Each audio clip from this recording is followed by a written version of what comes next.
Hello everyone, मैं नीलम तिवारी आप सभी का मैग्नेट ब्रेन्स में बहुत बहुत स्वागत करती हूँ। मैग्नेट ब्रेन्स एक ऐसा चैनल है जहाँ पर आपको 4th क्लास से 12th क्लास तक का सारा स्टडी मटेरियल बिल्कुल फ्री अवेलेबल करवाया जाता था। तो जैसा कि हमने लास्ट वीडियो में जो अपठित गद्यांश हमने दूसरा शुरू किया था उसका भी हमने उसके 2 प्रश्न आपको करवा दिए थे। जैसा कि देखिए ये वाले एक पद उत्तर वाले और एक पूर्ण वाक्य वाले उत्तर हमने पहले वीडियो में इसका क्या करवाया था, आपको पूरा पढ़ा दिया था और उसके 2 उत्तर हमने करवा दिए थे, 2 प्रश्नों के उत्तर समझा दिए थे। इसके बाद हमने कहा था कि नेक्स्ट वीडियो में हम इसके कौन से जो बहुविकल्पी प्रश्न MCQs जो आते हैं, multiple choice question, multiple choice रहती हैं और उनमें से हमें एक सही उत्तर, हमें सही विकल्प उसमें से चुनना होता है। तो बस इसमें हमें भी क्या करना है, वही बात है कि गद्यांश का हमने जब अर्थ समझ लिया है तो अब इसके चाहे एक वाक्य के आए, चाहे पूर्ण वाक्य के आए या कितने की भी आए, हम आराम से कर सकते हैं। तो कह रहे हैं करिष्यामः इति क्रियापद से कर्तृपद, ये आता है भाषिक कार्य। ये 2 प्रश्न जरूर ही आएंगे, आपके 2 करने होंगे, 4 दिए होंगे, उसमें से किन्हीं 2 का आपको उत्तर देना होगा। उसमें भी आपको क्या भाषिक कार्य में क्या ध्यान करना है कि हमारा जो गद्यांश होगा, ठीक है, उसमें कुछ शब्द प्रयोग किए गए होंगे। अब उन शब्द में वो पूछ सकते हैं कि भाई क्रिया दे दें और कह दें ये क्रिया को करने वाला कर्ता कौन है, या कोई शब्द दे दें, कहें कि इसका सर्वनाम पद कौन सा है, यानी उदर शब्द के लिए सर्वनाम शब्द क्या प्रयोग किया, इंद्रियों शब्द के लिए सर्वनाम क्या प्रयोग किया, या पूछ सकते हैं कि विशेषण कौन सा प्रयोग किया। कि अब हमें पता होना चाहिए कि संज्ञा सर्वनाम विशेषण हम पढ़ते हुए आ रहे हैं, तो अब हम इनमें आराम से बता सकते हैं कि भाई कर्ता अगर दिया हुआ है तो उसकी क्रिया वो कौन सा कर रहे हैं, ठीक है। और क्रियाएं अगर हमें फिर भी अगर समझ में ना आए तो हमारा गद्यांश किसके लिए, इसीलिए है कि हम गद्यांश को देखकर आराम से कर सकते हैं। तो पहला आता है करिष्यामः, यानी इसका अर्थ होता है करिष्यामः यानी करते हैं। इति क्रियापदम कर्तृपद कम, यानी कह रहे हैं कि कर्ता पद कौन सा है, किम इति करिष्यामः शब्द जहां लिखा होगा उसमें क्रिया, इस क्रियापद में, इस क्रियापद का, सॉरी का की के अर्थ, इस क्रियापद का कर्तृपदम किम, कर्ता शब्द कौन सा है। तो हम करिष्यामः शब्द देख लेंगे, क्योंकि अगर वो पूरा वाक्य नहीं देते हैं, केवल एक क्रियापद दे दिया और कह दिया कि अब इसका आप कौन कर्ता पद ढूंढिए, तो यहाँ पर अब हम देखेंगे कि करिष्यामः शब्द कहाँ लिखा है, बोले यहाँ लिखा है करिष्यामः। तो वो क्या कह रहे हैं, अद्य प्रभृति, ऐसा सोचकर वयमपि कार्यम न करोति, हम भी अब काम नहीं करेंगे। तो वयम अपि कार्यम, तो हम भी कार्य ना करें, तो कार्य नहीं करेंगे, ये तो शब्द हो गया इसका क्रिया, ये हो गया कर्म। किसको नहीं करेंगे, बोले कार्य को नहीं करेंगे। लेकिन कौन नहीं करेगा, अब ये कंफ्यूज करने के लिए अद्य प्रवृत्ति भी लिख देंगे और यहाँ पे वयमपि भी लिख देंगे। तो यहाँ पे हमें पता है कि वो किसके लिए प्रयोग हो रहा है, अद्य प्रवृत्ति, यानी हम इस प्रकार अब कह रहे हैं वयमपि, वयम और अपि, अब 2 चीजें देख सकते हैं, वो वयम भी शब्द लिख सकते हैं और वयमपि भी लिख सकते हैं। और हमें सिर्फ बताना है क्या, कर्ता, कि वयम इसका कर्ता है कि वयमपि इसका कर्ता है। तो इसमें कर्ता है हम, क्योंकि अपि जो शब्द है वो उसका अव्यय बता रहा है कि हम भी, तो काम करने वाले तो हम है ना, भी थोड़ी ना करता है, उसका भी करता है क्या, नहीं, बोले काम करने वाला तो वयम शब्द है। तो हम यहाँ पे देखिए कंफ्यूज करने के लिए वो ऐसे ही दे देंगे कि वयमपि भी लिख देंगे, वयम भी लिख देंगे, कार्यम लिख देंगे और अद्य प्रवृत्ति लिख देंगे। तो इसमें से हमें जो अपि शब्द उसमें लगा हुआ है तो वो तो अव्यय बना देता है ना, उसको अव्यय शब्द लग के उसको भी अव्यय बना दिया, तो वो कर्ता कहाँ रह गया। तो इसलिए जो वयम शब्द है वो उसका कर्ता सही हो जाएगा। तो हम कैसे लिखेंगे, हम उत्तर किस प्रकार से लिखेंगे ये भी समझ लीजिए कि उत्तर हम लिखेंगे 3, उत्तर तीसरे का कौन सा आप कर रहे हैं, पहला, और पहला कौन सा है, तीसरे का पहला है आपका, उत्तर लिख देंगे कौन सा, वयम। तो ये आपका इस प्रकार से आप उत्तर लिख देंगे, नंबरिंग सही करिएगा। अब कहते हैं भुक्तस्य, यानी भुक्तस्य खाया हुआ यानी खाकर, इति विशेषणस्य विशेष पदम किम, यानी अब ये है भुक्त का मतलब होता है खाना, और खाया हुआ या खाकर, इस विशेषण का विशेष पद कौन सा है? जैसे हम कहते हैं ना कि सुंदर घोड़ा, तो घोड़ा उसका विशेष होगा, उसकी विशेषता क्या होगी? सुंदर। काला है, काला हम कहेंगे कि सुंदर हिरण, तो सुंदर शब्द हिरण का विशेषण हो गया। तो हिरण हो गया विशेष और सुंदर हो गई उसकी विशेषता। विशेषण विशेष भी आपको पता होना चाहिए कि होता क्या है। विशेष होता है जिसकी सुंदरता बताई जाए। लड़के की सुंदर बताई जा रही है तो वो हो गया हमारा विशेष्य। और जो उसकी विशेषता है, जैसे वो सुंदर है, बुद्धिमान है, या फिर हम कहें बुद्धिमान है, तंदुरुस्त है, हट्टा कट्टा है, या दुबला पतला है, तो लड़का यानी जिसकी विशेषता बताई है वो तो है विशेष्य पद, उसको क्या कहते हैं? विशेष्य। और जो विशेषता होती है, काला, गोरा, सफेद, सुंदर, कुरूप, ये सब चीजें उसका विशेषण कहलाती है। तो इसमें भी इन्होंने कहा है कि भुंक्तस्य यानी खाया हुआ, खाकर अब किसको खाकर पचाता है? बोले इस विशेषण शब्द का आप हमें बताइए, क्या इसका हमें विशेष शब्द बताइए कि जो भुंक्तस्य शब्द जो आया है वो किसकी विशेषता बता रहा है। तो यहाँ पे अब अपन देखेंगे भुंक्तस्य। भुंक्तस्य लिखा हुआ है भुक्तस्य और फिर लिखा है अन्नस्य। खाए हुए अन्न का पाचन तो उदरम एव यानी उदर ही करता है। तो कैसे? बोले कैसे हुए खाएगा? बोले खाए हुए अन्न का। तो अन्न की विशेषता क्या हुई? खाने। रखा हुआ अन्न नहीं, बोले खाए हुए अन्न का पाचन।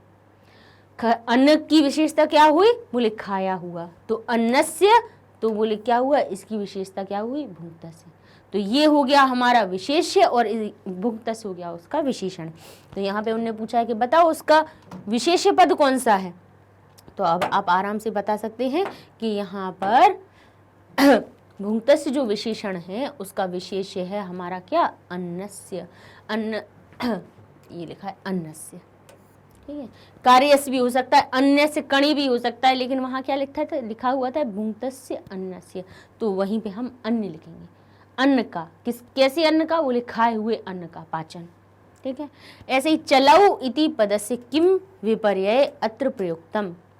चलौ यानी चलते हैं, पैरों के लिए द्विवचन का प्रयोग हुआ, चलौ बन गया क्रिया का।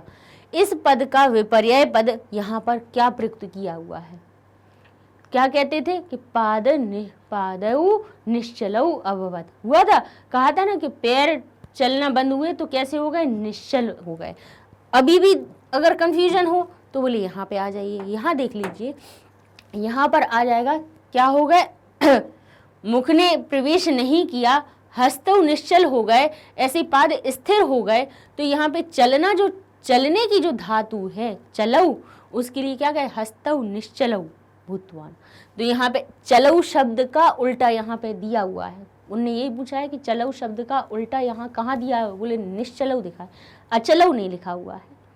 अचलौ अगर यहाँ होता कि हस्तौ अचलौ भूतवान तो हम अचल शब्द लिख देते, लेकिन वो पूछ रहे हैं कि यहाँ पे गद्यांश में चल का विपर्यय क्या दिया हुआ है? बोले यहाँ पे चलौ शब्द का उल्टा यहाँ पे निश्चलौ लिखा हुआ है। तो हम यहाँ से छांटकर उसका सही उत्तर लिख देंगे। हम कहेंगे निश्चलौ इसका सही उत्तर हुआ। यहाँ पे अन्नस्य इसका सही उत्तर हुआ, ठीक है। आगे देख लेते हैं। आगे अनुच्छेदे सर्वाणी, अनुच्छेद में, अनुच्छेदे इसका अर्थ क्या हुआ? अनुच्छेद में सर्वाणी अंगानी सभी अंग इति कदय क्रियापदम किम अस्ति। ये कह रहे हैं कि इसमें जो क्रियापद है किम अस्ति, सर्वाणी अंगानी के साथ में क्रिया कौन सी है। अब सर्वाणी अंगानी हम देख लेंगे उसमें कि भाई इसमें पूरा वाक्य तो लिखा नहीं है, सर्वाणी अंगानी शब्द दे दिया। तो अब हम देखेंगे कि सर्वाणी अंगानी के साथ में कि वाक्य में क्रिया कौन सी दी हुई है। तो इसके लिए हम गद्य की ओर चलेंगे और देख लेंगे उसमें क्या लिखा था हमने? सर्वाणी अंगानी। तो देखिए सर्वाणी अंगानी यहीं पे मिल गया हमें कि शनः शनः सर्वाणी अंगानी शिथिलयानि अभवन। शिथिल, शिथिल तो होना यानी कैसा? मतलब जो काम ना करने योग्य रह जाए, एक जगह रह जाएं। तो ये तो उनका हो गया क्या? ये विशेषता हो गई उसकी, क्रिया नहीं है, ये काम नहीं है। शिथिल होना उसका स्वभाव हो गया, चलना और शिथिल होना यानी कार्यशील रहना और शिथिल हो जाना, यानी बैठ गए चुपचाप से, अब शांत हो गए, तो ये तो उसका भाव हुआ। तो ये भाव नहीं होगा, इसमें वो क्या पूछ रहे हैं कि इस सभी अंग कैसे हो गए, तो बोले अभवन उसकी क्रिया रहेगी। हमेशा ध्यान करिएगा कि अगर यहाँ पे कोई काम नहीं दिख रहा हो, क्रिया शब्द यहाँ पे नहीं हो, जैसे यहाँ पे तो देखिए ये चलना इसकी क्रिया हो रही थी, करिष्यामा इसकी काम हो रहा था, कुर्मः यहाँ पे क्रिया हो गई है, ठीक है। अगर यहाँ पे ऐसी कोई क्रिया नहीं दिखे तो आप देखिए कि जो भवद होता है, भव का अर्थ भी होता है होना, ये भी क्रिया में आता है, क्रियापद भी होता है होना। और कैसे हो गए, तो होना जो क्रिया है वो हमारी किसमें, उसने पूछा कि ये जो कर्ता पद है उसका क्रिया कौन होगा, तो बोले सर्वान सभी अंग शिथिल हो गए, तो होना उसकी क्रिया है। तो यहाँ पर हम क्या लिख देंगे अपनी, ये नहीं है कि हमें कुछ चलना पढ़ना लिखना ही दिखे तभी हम जाने कि यही है, बोले जो अस्ति स्तः संति ये भी हमारे सहायक क्रिया होती हैं, भवति भवता भवंतः ये सब हमारी कौन सी होती है, सहायक क्रियाएं होती हैं। अभवन भी हमारी क्रिया हो गई, तो हमारा क्या हो जाएगा यहाँ पे यहाँ पर आ जाएगा कि अनुच्छेद में सर्वाणी अंगानी के साथ में क्रियापद किम अस्ति क्या है, बोले अभवन। शिथिल तो उसकी विशेषता है, अतिष्ठताम उसमें लिखा हुआ नहीं है, उसमें करोति भी नहीं लिखा हुआ है, उसमें अभवन क्रिया लगी हुई है सर्वाणी अंगानी के साथ में, तो हम अभवन क्रिया को वहां पर हम ठीक कर देंगे, ठीक है, सही लगा देंगे। अब कह रहे हैं अस्य अनुच्छेदस्य कृते समुचित शीर्षकम लिखत। अब आप क्या कीजिए, इस अनुच्छेद को देखकर इसका क्या कर दीजिए, सही शीर्षक लिखिए, ठीक है। अब आप क्या कर सकते हैं, अब इसमें रचनात्मक क्रिया हमें करनी है, हमें सोचना है कि हम इसका क्या शीर्षक बनाएं, ठीक है। तो यहाँ पे क्या है, एक पूरा अगर आप गद्यांश का अर्थ देखें तो इसमें क्या था कि सभी के मेल से ही कोई कार्य संपन्न होता है कि नहीं होता है, कि सबका जब मेल हुआ, एक दूसरे की सहायता से ही सबका मेल होता है। तो ये चीज अब हमें इसके देखिए यहाँ पर मिला कि नूनम यानी निश्चय ही, सहति एव कार्य साधिका, कार्य माधिका नहीं है, ये कार्य होगा, कार्य साधिका, कि सहति साथ से ही कार्य साधक होता है। निश्चय है, ये सही बात है कि सहति सभी के साथ से ही कार्य साधिका होता है। तो आप ये भी लिख सकते हैं, यही आपका पूरा सहति एवं कार्य साधिका, साथ से कार्य साधन होता है, ठीक है। और भी आप क्या लिख सकते हो, जरूरी नहीं है कि आपको यही लिखना है, आप यहाँ पे ये भी लिख सकते हो कि सहयोगम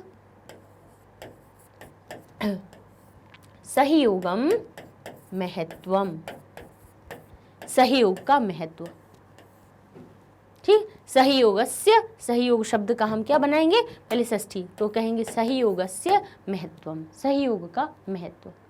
ये भी आपका साधारण सा हो जाएगा, है ना, कि सभी के साथ के सहयोग का क्या महत्व होता है, एक दूसरे का सहयोग होता है तभी कार्य सिद्ध होता है ना। अब आप और भी क्या लिख सकते हो, ये भी हो गया। हिंदी में हमेशा देखिएगा, ध्यान करना कि कभी भी कुछ टाइटल लिखो संस्कृत में, उसको लिखने से पहले उसको हिंदी में ज़रूर लिखिएगा। हम बार बार ये चीज़, जैसे चित्र वर्णन में भी हमने पहले आपको हिंदी के वाक्य बनाना सिखाया, उसके बाद बोला कि उसके बाद उनको आप संस्कृत में कीजिए, क्योंकि जब एक बार आप हिंदी में लिख लेंगे, फिर उसके बाद जब आप उनका अर्थ बनाएंगे तब आप सही विभक्ति उसमें लगा सकते हैं, है ना। गलती होने की गुंजाइश नहीं रह जाती वहाँ पर, जहाँ पर आप उसको हिंदी में कर लेते हैं। तो यहाँ पे भी एक, अब हिंदी में आप करते कि सहयोग का महत्व तो आपका हो गया, आप ऐसे भी कर सकते हैं।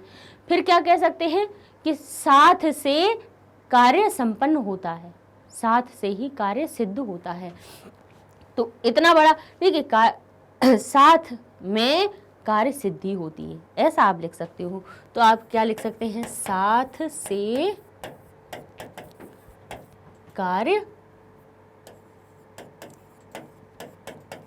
कार्य सिद्ध होता है।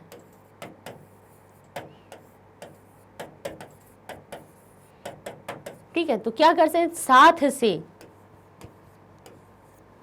तो सह अब किस में आ जाएगा, तृतीया विभक्ति में, क्योंकि से इसमें क्या दिखा रहा है, इसमें साथ क्या दिखा रहा है हमारा, से तृतीया विभक्ति के द्वारा बता रहे हैं। तो सहेन या सहयोगेन सहयोगेन कार्य सिद्ध होता है।